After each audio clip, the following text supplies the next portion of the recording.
సామాజిక మాధ్యమాల్లో ఇప్పుడు మళ్ళీ ఇంకొకటి ప్రవీణ్ లిక్కర్స్ ఎంఆర్పి అని చెప్పి ఇది ఒకటి వైరల్ అవుతుంది. ఇది బెంగళూరు వైన్ షాప్ అనుకుంటా. ఇదంతా బెంగళూరు కన్నడలోనే ఉంది.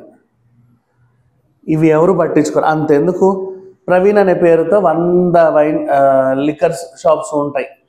ప్రవీణ్ అనే పేరు పాస్టర్ ఒకటికే లేదు, 190 మందికి ఉంది. పాస్టర్ ప్రవీణ్కి సొంత వైన్ షాప్ ఉందా? సరే, ఉండింది. అయితే ఏంటి ఇప్పుడు? ఏంటి ప్రాబ్లం ఏంటి?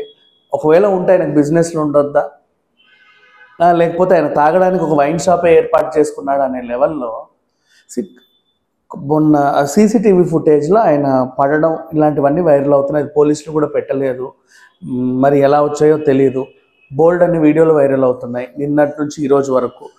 అండ్ ప్రవీణ్ పాస్టర్ గురించి తప్పుగా మాట్లాడొద్దని కూడా చాలామంది చెప్తూనే ఉన్నారు, అయినా సరే మాట్లాడుతూనే ఉన్నారు. ఒక మతానికి సంబంధించి ఎవరు తప్పుగా మాట్లాడొద్దని చెప్తూనే ఉన్నారు, అయినా సరే మాట్లాడుతూనే ఉన్నారు.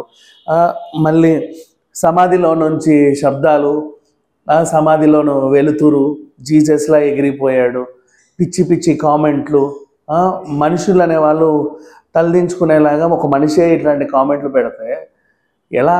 అండ్ ఇప్పుడు ప్రవీణ్ లిక్కర్స్ అనేది ఒకటి తీసుకొచ్చి ప్రవీణ్ సార్కి సొంత వైన్ షాప్ ఉందా?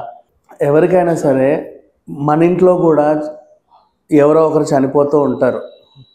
చనిపోయిన వ్యక్తి గురించి పిచ్చి పిచ్చిగా మాట్లాడడం మానేయండి.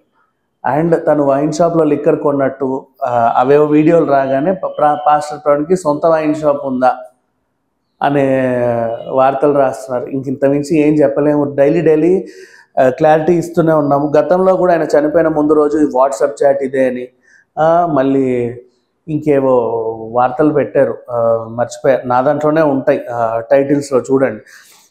ఇలాంటివన్నీ చెప్పాము. ఇప్పుడు మళ్ళీ సొంత లిక్కర్ షాప్ ఉందా? నేను ఎందుకు అదే టైటిల్ వేస్తున్నాను అంటే, అట్లీస్ట్ అది చూసైనా సరే ఒరే ఇది కాదురా జరిగింది, మనలాంటి మనుషుల్లోనే క్రూర మృగాలు ఉన్నారు. ఓ మనిషి చనిపోతే చాలు శవం మీద చిల్లర ఏరుకునే వాళ్ళు ఉంటారు, మరమరాలు ఏరుకు తినే వాళ్ళు ఉంటారు, పీక్కు తినే వాళ్ళు ఉంటారు. ఇలాంటి తప్పుడు వార్తలు ప్రచారం చేసే ఇక వాళ్ళని మనుషులనాలో రాక్షసులనాలో తెలియదు, అలాంటి వాళ్ళు ఉంటారు.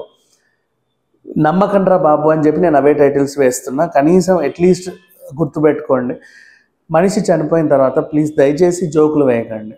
ఇప్పుడు ఒకసారి ఆయనకు ఉందే అనుకుందాం, లిక్కర్ షాప్ ఉంటే ఏంటి, తప్పేంటి? ఆయన పెద్ద నేరం చేశాడా? ఎవరికి లేవా బిజినెస్లు?